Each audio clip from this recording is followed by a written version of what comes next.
Le thème que je vais aborder ce matin est celui-ci, les avantages d'être enfant de Dieu. Nous verrons d'abord, premièrement, notre position. Deuxièmement, nous verrons notre nom. Troisièmement, nous verrons quelle est notre cité.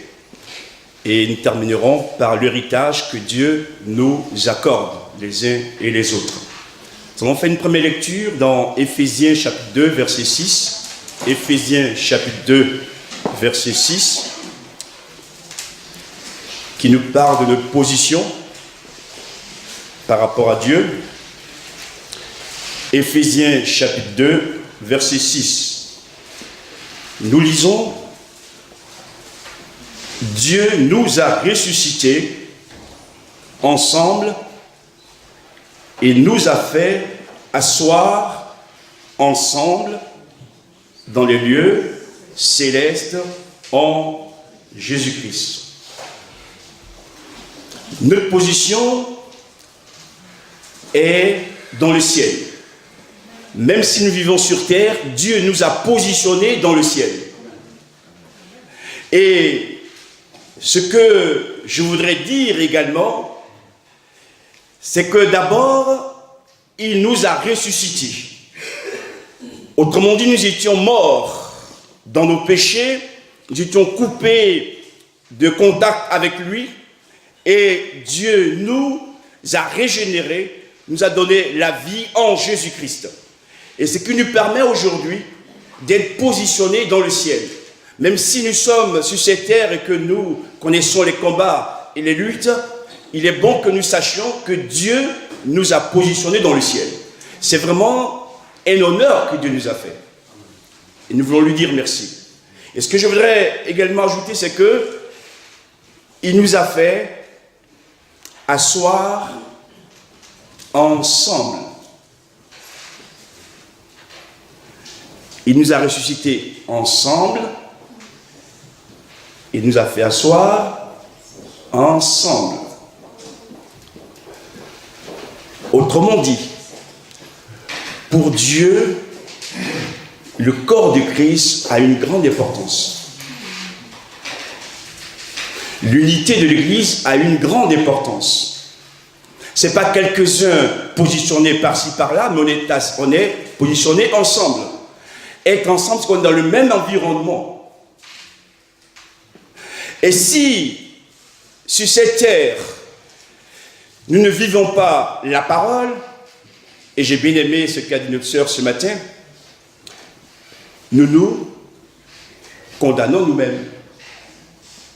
On a besoin de comprendre que ce n'est pas une personne qui sera sauvée, mais c'est des milliers, des millions d'hommes et de femmes qui sont sauvés. Et qui vont un jour être assis ensemble. Pour dire quoi? Avant de s'en aller, pour mieux faire la paix sur terre. Parce que vous le vouliez ou pas, nous serons ensemble. Vous avez compris? Dieu nous interpelle là. Il n'y aura pas le coin d'une sœur cachée quelque part, le coin d'un frère caché quelque part, mais tu seras ensemble avec eux, avec les autres, sauvés. Et que le Seigneur nous aide. Et du fait que nous avons cette position dans le ciel, pourquoi alors nous vivons comme des misérables? Je vous mets la clé. Nous ne sommes pas encore entrés de manière réelle dans ces choses. Mais la clé qui nous permet de le vivre, c'est la foi. Amen. Alléluia. Par la foi, je suis assis dans les lieux célestes. Par la foi, ma sœur, tu es assis dans les lieux célestes. Et si tu ne crois pas ces choses, bien sûr, tu auras ton regard toujours baissé sur terre. Or, Dieu te dit que tu es positionné dans le ciel. Frères et sœurs, si on est positionné dans le ciel, c'est qu'on est élevé par Dieu. C'est qu'on a pris de la hauteur. Et quand on est au sommet de la montagne, des grandes montagnes, et qu'on regarde la vallée, on a une meilleure vue. Ce matin, je prie que le Seigneur t'aide à prendre ton envol. Gloire à Dieu.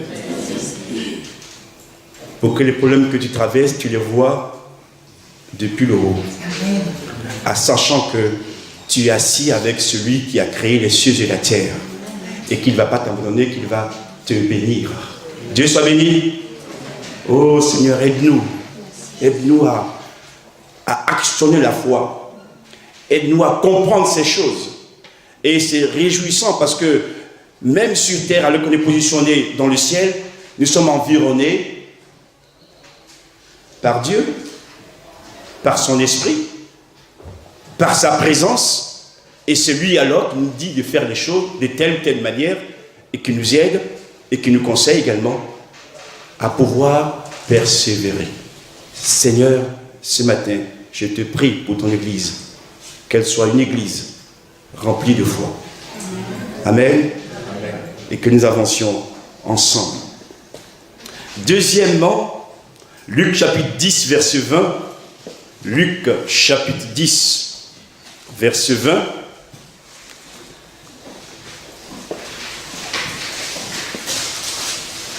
Ce qui nous intéresse, c'est la fin du verset, mais je le lis quand même au début.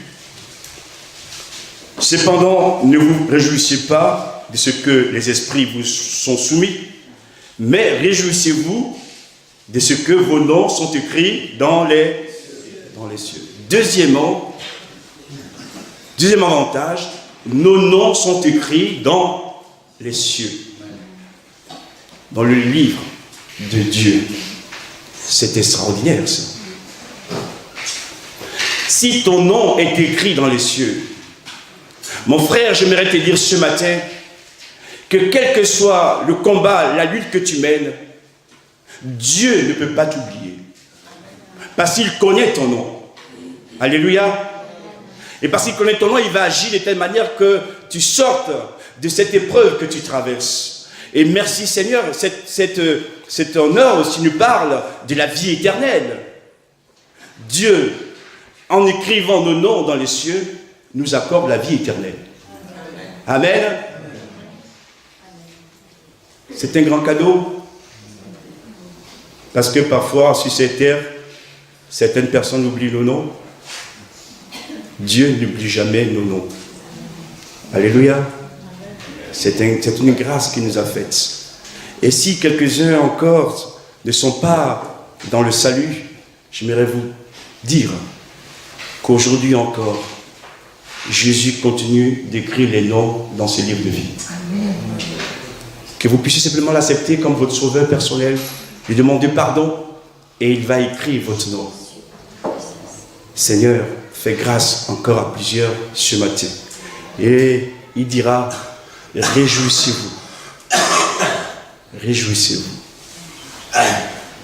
Des fois, les sources de joie sont ce que nous avons sur cette terre, ce que nous donne sur cette terre.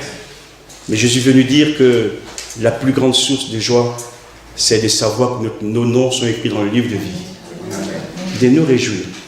Donc autrement, on a encore des possibilités de dire merci à Dieu.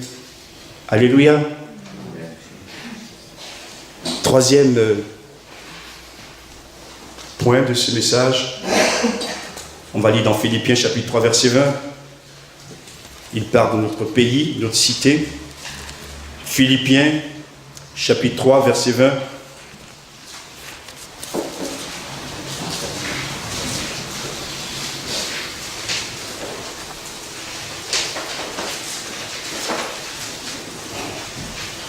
Mais notre cité, c'est-à-dire notre pays, notre destination, à nous, est dans les cieux.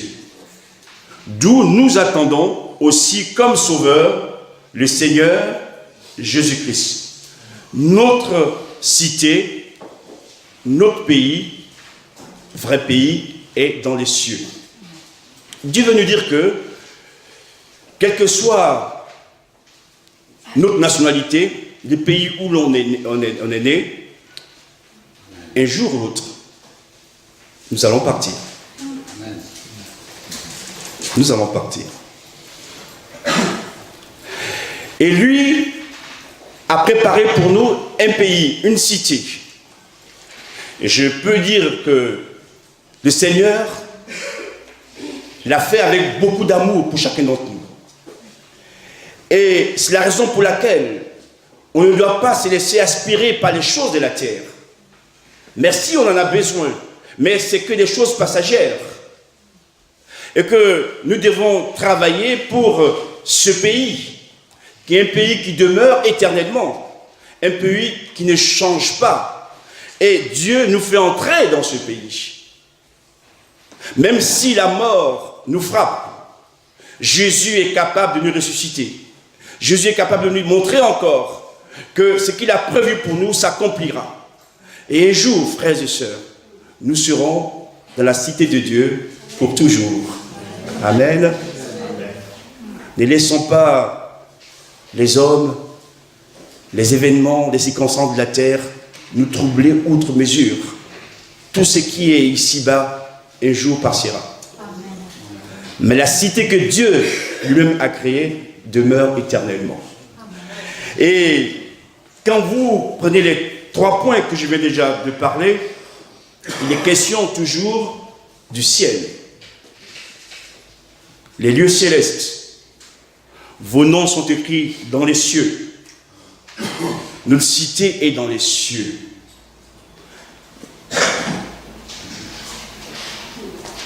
Dites-moi, l'Église vit-elle pour la terre ou pour le ciel? Je n'ai pas bien entendu. Si on vit pour le ciel, il y a donc des règles de vie célestes. Et ce qui anime ces choses, c'est l'Esprit de Dieu. Et des fois, je ne juge personne en disant cela. On a l'impression que certaines personnes vivent que pour la terre. Quand ça concerne les choses de la terre, on est prêt à le faire. Quand ça concerne les choses du ciel, on n'est pas tout à fait chaud. Et ce matin, je voudrais que nous puissions inverser les rôles. Donnons plus d'importance aux choses du ciel. Cela ne veut pas dire qu'on doit démissionner par rapport à la vie sur terre. Vous avez des gens qui sont là pour ces choses, pour la terre. Et ce n'est pas à nous, les chrétiens, de faire comme ces personnes, frères et sœurs. On a parfois beaucoup de temps pour la terre, mais pas de temps pour Dieu.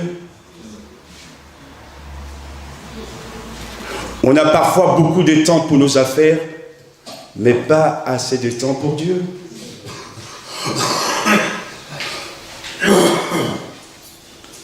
On a beaucoup de temps pour ruminer, murmurer, mais pas assez de temps pour prier et adorer Dieu.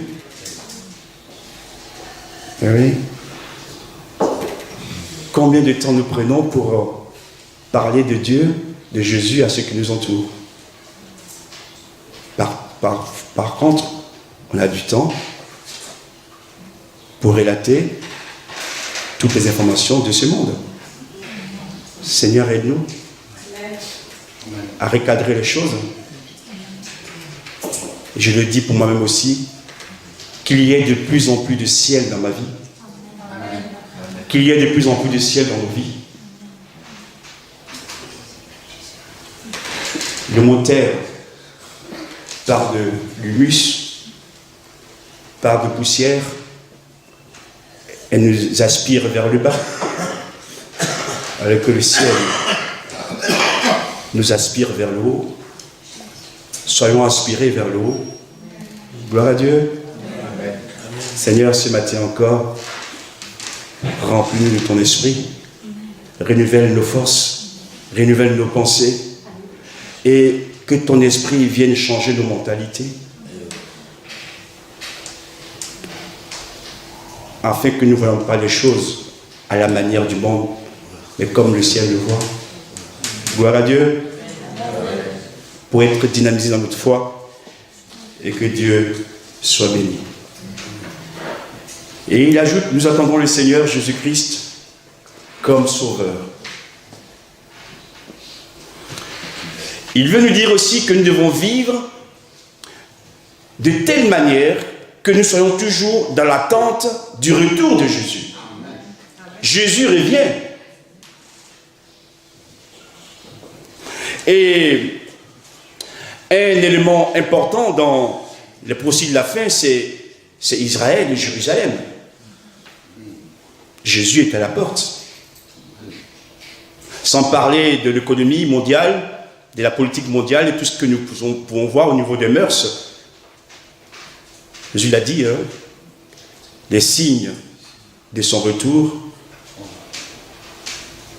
il les compare au temps de Noé et de Lot. On est en plein dedans. Seigneur, ce matin, que je sois riche, que je sois pauvre, que je sois grand, que je sois petit, que jamais je n'oublie que tu reviens bientôt. Et que je me prépare à ta rencontre. Alléluia. Jésus revient. Notre cité, frères et sœurs, elle est là-haut. C'est la raison pour laquelle Jésus-Christ renverse toutes les barrières dans l'Église. L'important, ce n'est pas la santé que j'ai ici-bas. L'important, c'est ce que je suis en Jésus. Gloire à Dieu. Que son esprit nous aide. Dernier point de ce message, on va lire dans 1 Pierre 1, 3, 4, qui nous parle de notre héritage.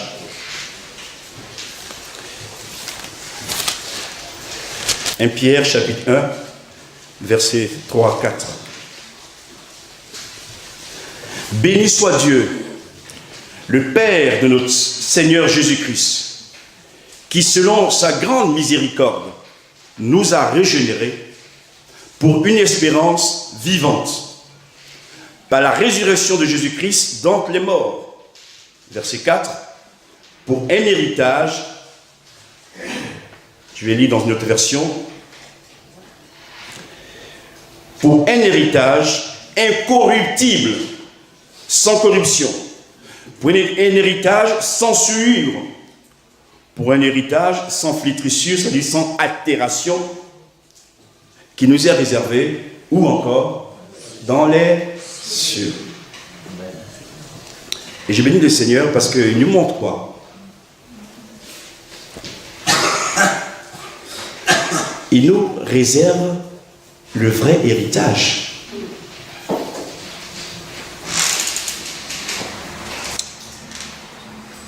Je ne ferai pas des discours sur l'héritage ici-bas, dans les familles.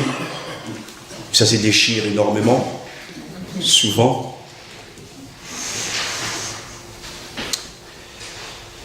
Mais que vous ayez un héritage ici-bas ou pas, frères et sœurs, c'est pas important. C'est ce que Dieu a préparé pour vous. Dieu a préparé pour chacun de nous un héritage. Et il va qualifier cet héritage d'incorruptible. Autrement dit, tout ce que nous avons ici-bas, tout ce que nous possédons ici-bas, un jour va se corrompre. Et entaché de souillure également. Or, l'héritage de Dieu, il n'y a aucune souillure. C'est vraiment la beauté parfaite. C'est quelque chose de profond, de grand, qui est sans flétrissure, qui ne connaît pas de vieillissement. Et pour cela aussi, j'aimerais, de la part du Seigneur ce matin, encourager quelques-uns. Mon frère, ma soeur, ne passe pas ton temps à te plaindre de ton sort. Mais remercie Dieu, même pour le peu que tu as. Et surtout pour le souffle de vie que tu as. Et il a prévu de ne pas t'oublier. Et un jour, toi aussi, tu auras part à ton héritage. Oh, gloire à Dieu.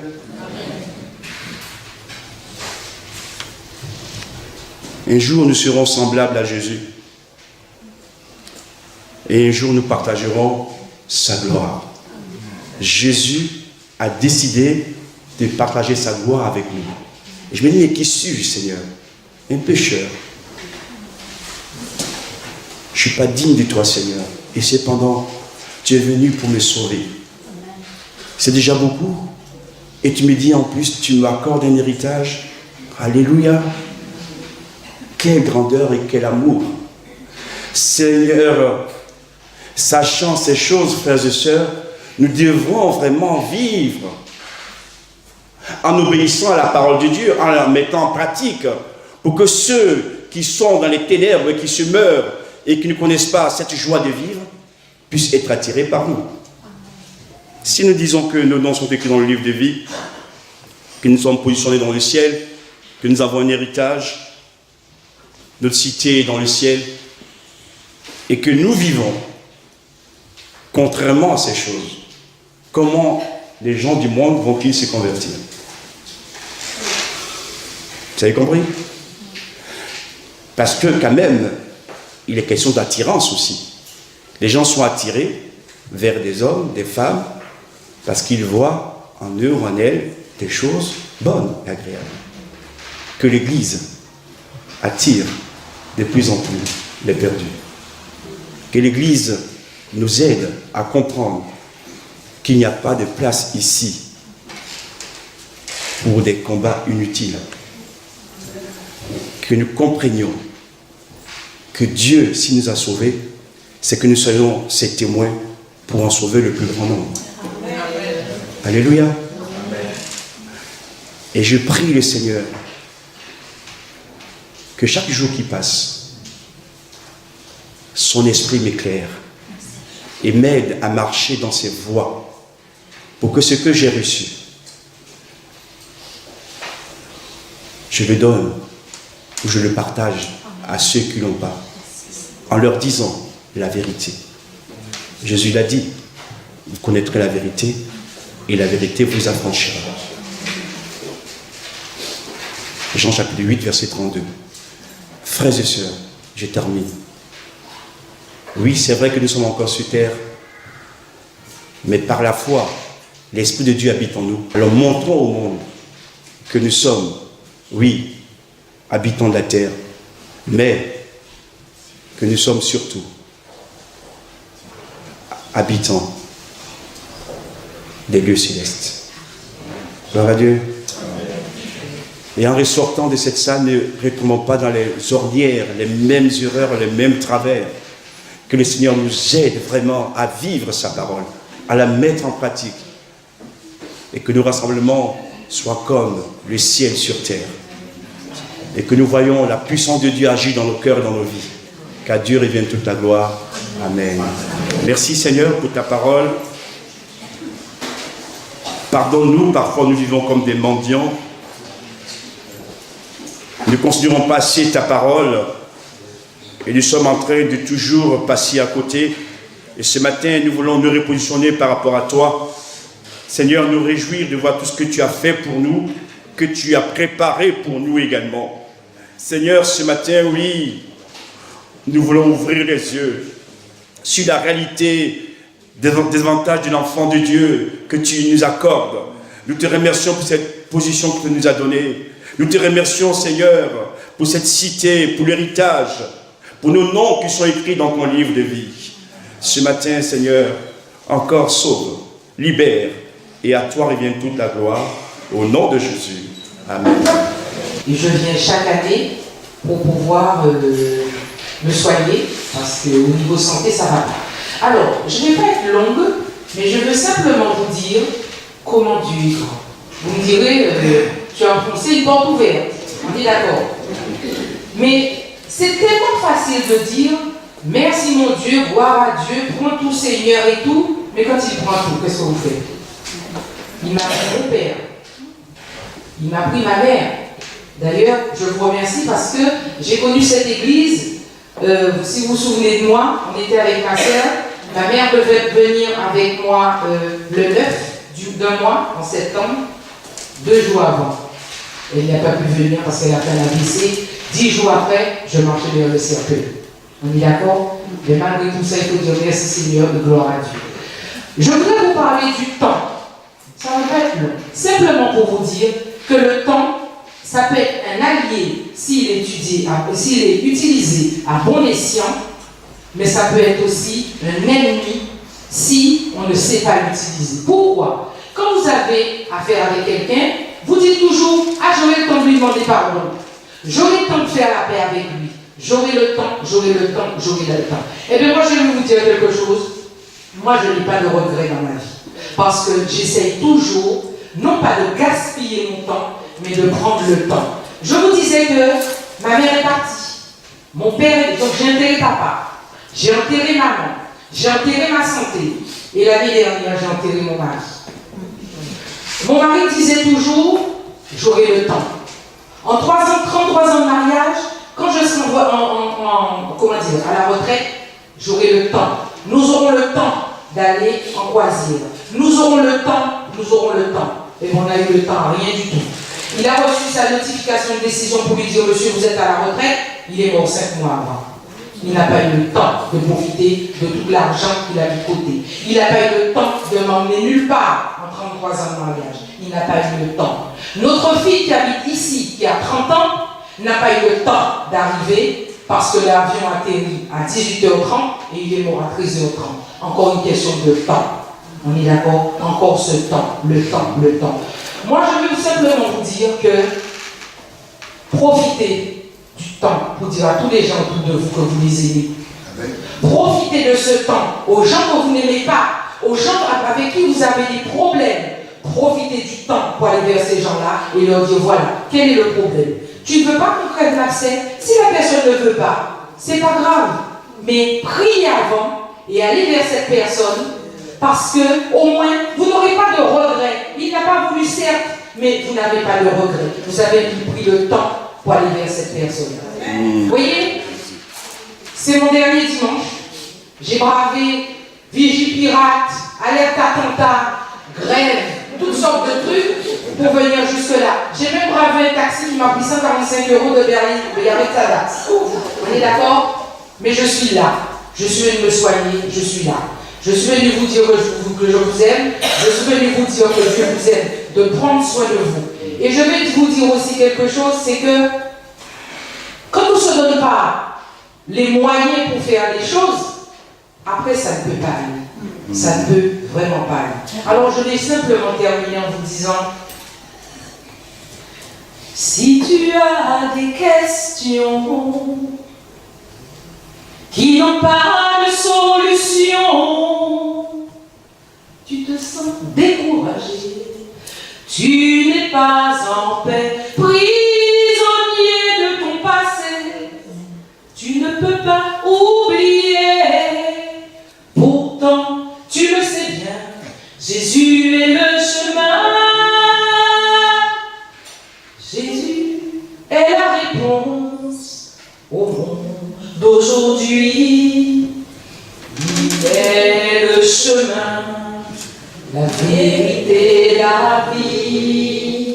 Jésus est la réponse au monde d'aujourd'hui. Il est le chemin, la vérité, la vie.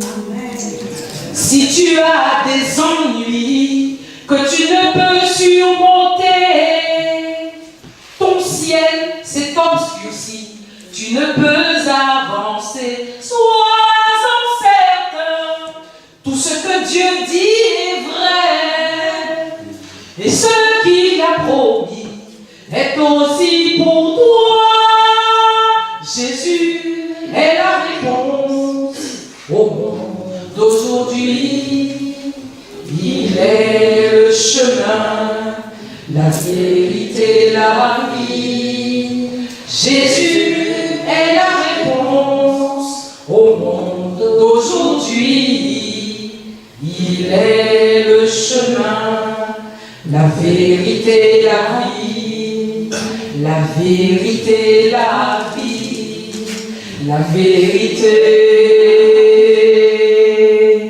la vie. Amen. Alors, je voudrais vous dire une toute petite dernière chose, mais ça va être la dernière. Vous voyez, j'ai 61 ans. Je ne sais pas ce que demain me réserve.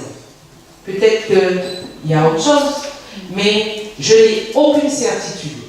La seule certitude que j'ai, c'est que mon Dieu me tient la main. C'est ça la certitude. Et quand je reprends mon travail, je suis au Pôle emploi, Dieu m'a mis en contact avec des gens qui sont malheureux. Ils me disent, mais Marie-Laure, comment tu fais? Comment tu fais? Comment tu fais pour reprendre ton travail un mois après le décès de ton mari? En tout cas, je sais une chose, c'est pas moi qui fais, c'est Dieu qui fait. Que Dieu vous garde.